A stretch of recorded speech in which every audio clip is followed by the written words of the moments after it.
My name is Liu. We are from Group 7, and today we'll be presenting our analysis of Panasonic Manufacturing Malaysia Berhad. Firstly, we'll do a brief self-introduction of ourselves. I'm Tan Jihan. I'm Li Lingwei. I'm Namiki. I'm Lin Ziqi. I'm Melissa Tan. And I'm Wen Xiaogen. Alright, now I'll briefly introduce our company. Panasonic Malaysia Sdn Berhad is a leading subsidiary of Panasonic Corporation, which is a renowned global electronics and technology conglomerate that was founded in 1918 by Konosuke Matsushita. Panasonic Malaysia Sdn Berhad was established in the year 1972 after the Panasonic Corporation discovered the Malaysian market's tremendous potential. Panasonic Malaysia Sdn Berhad primarily develops, designs, manufactures, and distributes appliances. Some of the examples of those appliances include air conditioners and refrigerators. Panasonic Malaysia Sdn Berhad operates several subsidiary companies in Malaysia. These subsidiaries are Panasonic Malaysia Manufacturing Berhad, which is the company for our assignment, Panasonic Appliances Air Conditioning Malaysia Sdn Berhad, and Panasonic Automotive Systems Malaysia Sdn Berhad. These subsidiaries play a vital role in expanding Panasonic's presence and catering to specific market segments. Panasonic Manufacturing Malaysia Berhad specializes in manufacturing and assembly, producing a wide range of consumers' electronics, home appliances, and industrial devices. Panasonic Appliances Air Conditioning Malaysia Sdn Berhad focuses on manufacturing energy-efficient and environmentally friendly air conditioning systems. Panasonic Automotive Systems Malaysia Sdn Berhad manufactures automotive components and systems contributing to the automotive industry. Through these subsidiaries, Panasonic Malaysia delivers high-quality products and solutions tailored to meet the diverse needs of Malaysian consumers and industries. Over the years, Panasonic Malaysia has grown to become a trusted brand and has significantly contributed to the country's economy by creating employment opportunities and fostering technological advancements. The company's commitment to local manufacturing has resulted in the establishment of state-of-the-art production facilities, research and development centers, and a robust supply chain network, strengthening Malaysia's position as a hub for Panasonic's regional operations. That's all from me. Now I'll pass the floor to Melissa. Okay, hi, I'm Melissa. I would like to share about accounting standard. The first accounting standard is IAS 2 inventories. Inventories measured at a lower cost and net realizable value. The cost consists of purchasing cost, conversion cost, that is production cost, and other costs that is incurred in bringing in the inventories to the present location. NRV is the value for which an asset can be sold minus the estimated cost of selling. Based on the annual report, you can see the financial statement shows inventories of around 89 million, which comprises raw materials, work in progress, finished goods, and consumable store. Inventories that recognize as cost of sales is around 760 million. Inventories that write down to realizable value is 81 million, while write-off inventories increased a huge amount compared to 2021. In 2022, Panasonic write-off inventories are around 40 million. Lastly, reversal of write-down inventories in 2022 is 713,000. The next one is IAS 12 income tax. Income tax applies a so-called overall balance sheet method, which acknowledge both the current tax result of transactions and events and the future tax result of the future recovery or settlement of the carrying amount of an entity's assets and liabilities. Disparity between the amount is set with limited expectations as deferred tax liabilities or deferred tax assets, also being subject to a probable profits test. Based on the annual report, the financial statement shows tax rate of 24% based on profit before tax. That is around 53 million times 24%. After less profit not taxable, tax incentives, over provision of current tax expense in prior year, and add over provision of deferred tax benefit in prior year will get the tax expense amount of around 1.5 million. The other accounting standard I would like to share about is property, plant and equipment, that is IAS 16, initially measured at its cost or revaluation model and depreciate so that its amount is allocated on a systematic basis over its useful life. The cost includes its purchase price, import duties, and non-refundable purchase taxes after deducting trade discounts and rebates. The costs that directly attributable to bring the item to location and condition necessary for it to be capable of operating in a manner intended by management is included. Next. Based on the annual report, in the year 2022, the total cost of property, plant, and equipment are around 563 million. The company property, plant, and equipment consists of buildings, plant, and machinery, furniture, fittings, structures, and equipment, motor vehicles, and finally, work in progress. After deducting the total accumulated depreciation and impairment loss for the net book value of the total property, plant, and machinery are around 143 million based on the note 3. That's all I would like to share. Next, I'll pass to Xiao. Okay, thank you, Melissa. So now I'm going to continue about the accounting standards. So this is IAS 38, which is the intangible assets. IAS 38 is an accounting standard established by the International Accounting Standards Board (IASB), which requires companies to follow and apply regarding intangible assets in their business. An intangible asset does not have physical substance, which considered as an identifiable non-monetary asset. For instance, software, copyrights, patents, goodwills, brand name, etc. are categorized as intangible assets. In addition, an intangible asset must meet the following criteria, which are identifiable, controlled, and expected to generate future economic benefits to be recognized and included in a company's statement of financial position. Firstly, an identifiable intangible asset is asset that can be separated to sell or transfer from the company. Next, the intangible asset should be controlled by the company, where the company should have the power to restrict others from using it. Lastly, the assets are expected to generate future economic benefits to the company by enhancing profit or reducing costs. Furthermore, IAS 38 also requires companies to measure intangible assets at cost initially. After the initial recognition, companies can choose either to amortize the assets over the asset's useful life or assess whether the assets' carrying value are still recoverable or not by performing impairment tests. Moreover, IAS 38 also requires companies to include information such as the nature, useful life, amortization method of the intangible assets during disclosure. Based on the statement of financial position extracted from 2022 annual report of Panasonic Company, the intangible assets showed are the software and licenses, which cost 9,349,000 in total. In addition, it carries net amount of 3 million after deducting amortization, around 5 million as at 31st March 2022 based on Note 5. Next is IAS 1, which is the presentation of financial statement. IAS 1 established the requirements for the presentation of a company's financial statement, including the content, format, guidance on the accounting policies and disclosures. All entities are required to prepare financial statements according to specific requirements in international financial reporting standards, where the purpose of IAS 1 is to ensure the information of financial statement provided by the company are relevant and reliable, clear and understandable for other users to make informed economic decisions. Furthermore, the statement of financial position, which included the company's assets, liabilities, and equities in a period, is one of the key components that are required in IAS 1. Next, IAS 1 also required the income statement, which presents the company's profit or loss, as well as any other comprehensive income in an accounting period. In addition, the statement of changes in equity, which shows the transactions with shareholders and the changes in reserves. Lastly, the statement of cash flow, which shows the inflows and outflows of cash and cash equivalents during the accounting period.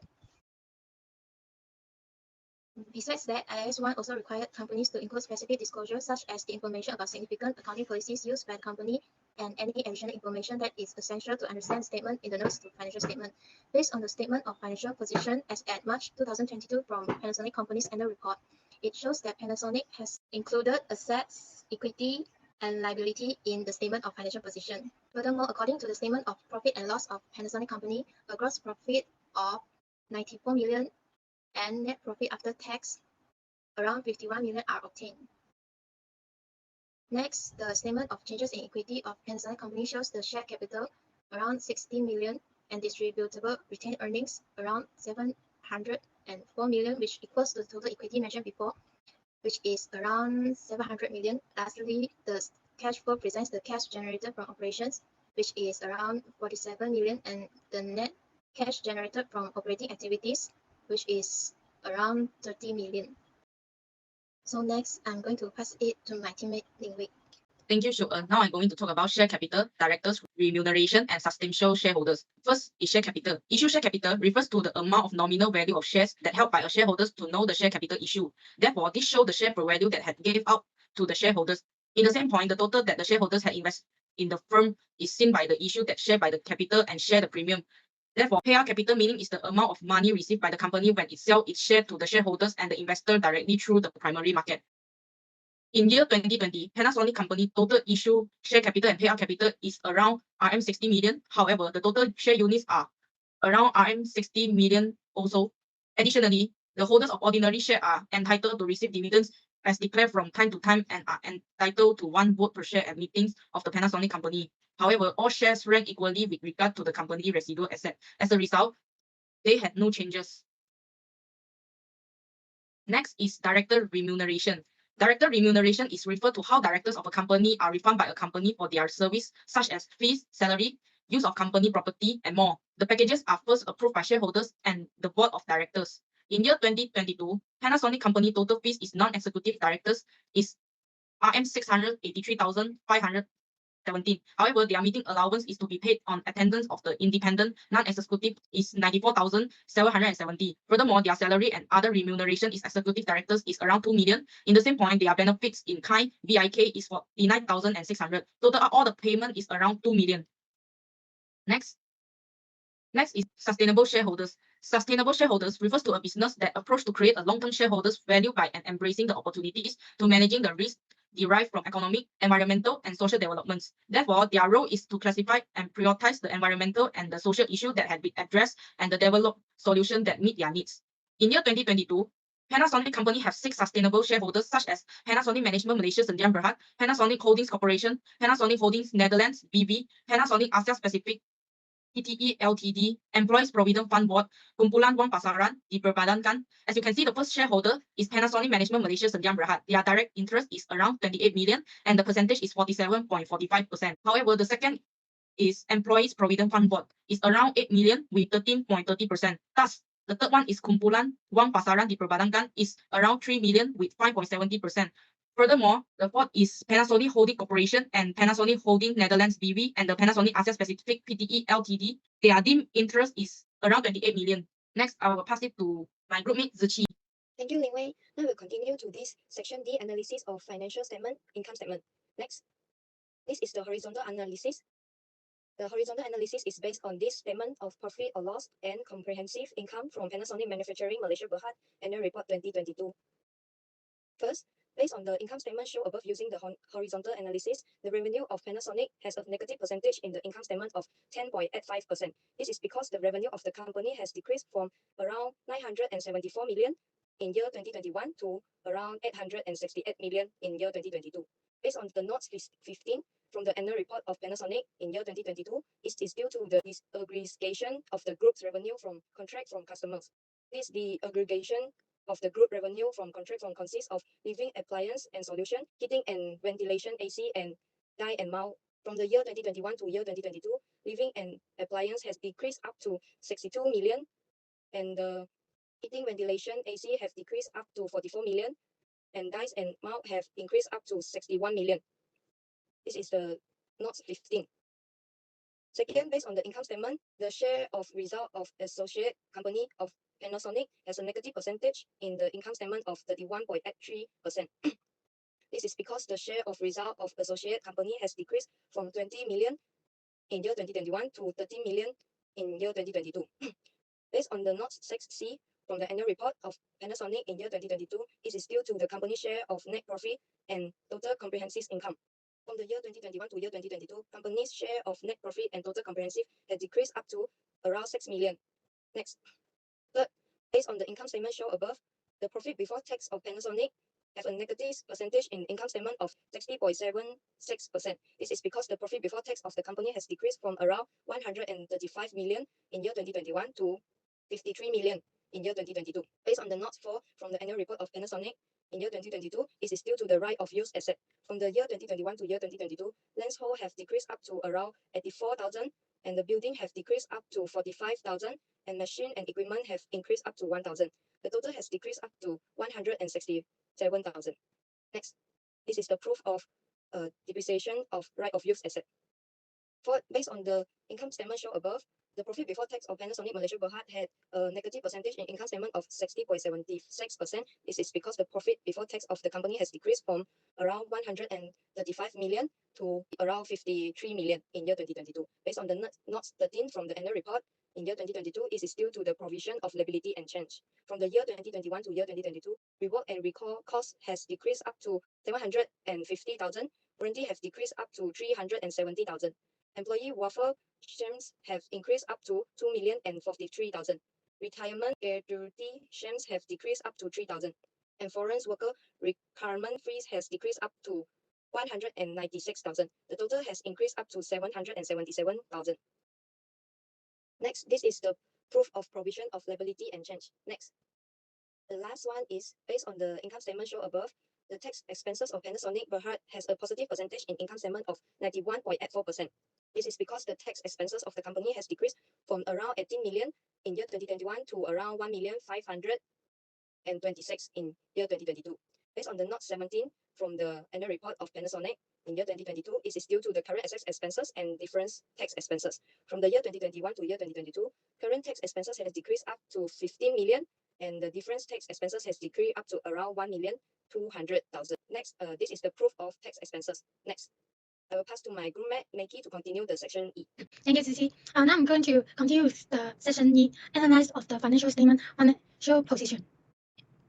The first one, this is a horizontal analyzed balance sheet. Next. It's based on the financial position of annual report 2022. Next. The first one I'm talking about the current tax assets.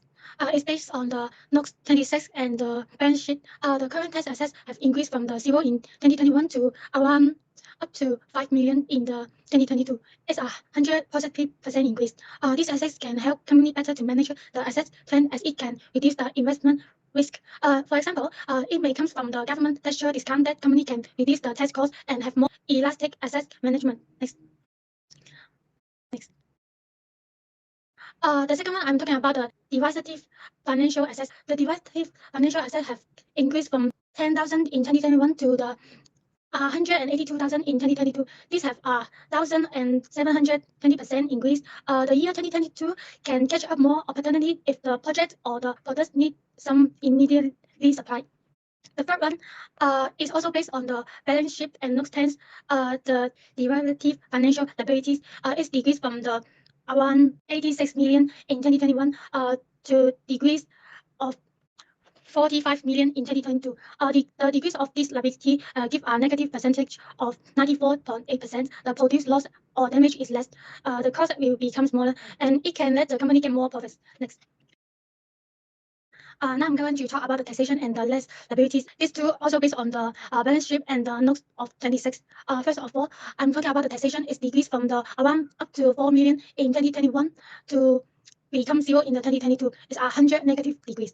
These assets can help company better to manage the asset plan as it can reduce the investment risk. For example, it may come from the government tax discount, then company can reduce the tax cost and have more elastic asset management. The second one is the lease liability. It have decreased from the 112,000 in 2021 to 15,000 in 2022. Is decrease of 62,000 in less liability give a negative percentage of around 50%, and it may show us has better management ability in the year 2022 as the assets liability demand in company become less and it will let the asset statement will become more stable. Next. Now I'm going to pass through to our groupmate Jahan. All right, thank you, Maggie. Now I'll explain our investment decision. After our discussion and analysis, we have decided not to invest in Panasonic Malaysia Manufacturing Berhad. This is mainly due to multiple factors internally and externally that are suggesting that Panasonic Manufacturing Malaysia Berhad is in a trend of a declining performance. Firstly, we'll analyze the internal factors that have affected our investment decision. Panasonic Manufacturing Malaysia Berhad's revenue has decreased from 974,558,000 ringgit in the financial year 2021 to 868,776,000 ringgit in the financial year 2022, which is a 105,782,000 ringgit decrease or 10.85%. This could be a sign of deeper problems within the company. In addition, Panasonic has announced that it will be terminating the production of some of its kitchen appliances products in Malaysia. This will likely lead to further revenue declines for the company. Next, we'll look into the company's profit before tax. Panasonic Manufacturing Malaysia Berhad's profit before tax has decreased from 135,151,000 ringgit in the financial year 2021 to 53,037,000 ringgit in the financial year 2022, which is a decrease of 82,114,000 or 60.76%. This situation is worrying as the company will have lower amount of profit to pay to the shareholders if this trend continues. The difference between the decrease in revenue and the decrease in profit before tax is such a big difference of 49.91% is mainly due to the cost of sales for both years is about the same. With the cost of sales for both financial years being roughly the same, hence the gross profit for the financial year 2022 would be significantly lower. Our studies have indicated that Panasonic Manufacturing Malaysia Berhad has a gross profit decrease of 47.96% from the financial year of 2021 to 2022. The next factor is final dividend payment. The final dividend payment has decreased from 148 cents per ordinary share in the financial year 2021 to 68 cents per ordinary share in the financial year 2022, which is a decrease of 80 cents or 54.05%. The decrease in the dividend payment is a major concern for shareholders. Shareholders who are looking for income from their investments may be disappointed with the decrease in the dividend payment. The next factor would be internal management. According to the 2022 annual report, the management situation at Panasonic Manufacturing Malaysia Berhad is generally positive. The company has a long history of success in Malaysia and its current management team is experienced and capable. The company has also been investing in new technologies and products, which suggests that it is well positioned for future growth. Panasonic Manufacturing Malaysia Berhad invests heavily in research and development. They have invested 24,867,000 ringgit in research and development in the financial year 2022, which helps the company to stay ahead of the competition. The company has a number of patents and it is constantly developing new products and technologies. Next, we'll look into the customer service of Panasonic Manufacturing Malaysia Berhad. According to mouthshut.com, Panasonic Manufacturing Malaysia Berhad's customer service is relatively poor. Panasonic Manufacturing Malaysia Berhad may lose their customers' loyalty if they continue with their current customer service performance. Customer loyalty is a critical aspect of a company's success. It refers to customers' willingness to repeatedly choose and support a particular brand or company over its competitors. Loyal customers not only provide repeat business, but can also become advocates, referring the brand to others and contributing to the company's growth. If this situation continues, the effects are that the company's sales will decrease as customers will seek better alternatives and the company's financial structure will further weaken. This can be proven by the major decrease in revenue from the financial year of 2021 to the financial year of 2022, with a decrease of 105,782,000 ringgit, or a decrease of 10.85%. Next, we'll look into the internal employee situation of Panasonic Manufacturing Malaysia Berhad. According to Indeed, most of the employees of the company are not satisfied with the treatment and environment of the workplace. According to Procurement, a former employee of Panasonic Manufacturing Malaysia Berhad, he or she said that the company is not a suitable place for ambitious people. Hierarchical protocols must be complied. The company didn't provide any real training and the seniors there are not helpful. Employees who are not satisfied with their work environment are more likely to leave the company. This may lead to high employee turnover, which can be costly for the company. Moving on, we have conducted a PESTEL analysis to discuss about the external factors affecting Panasonic Manufacturing Malaysia Berhad. Firstly is P, the political factors. Malaysia's political situation is considered to be stable. The Malaysian government has been supportive of the electronics industry, providing tax breaks and other incentives. The government has also been constantly investing in infrastructures, which has made it easier for Panasonic to do business in Malaysia. However, the government's recent crackdown on corruption could pose a challenge for Panasonic as it could lead to delays in approvals and other bureaucratic hurdles. Next is E, the economical factors. The Malaysian economy is growing steadily, which is creating opportunities for Panasonic. According to the Department of Statistics Malaysia, Malaysia has a GDP growth of 5.6% in the first quarter of the year 2023.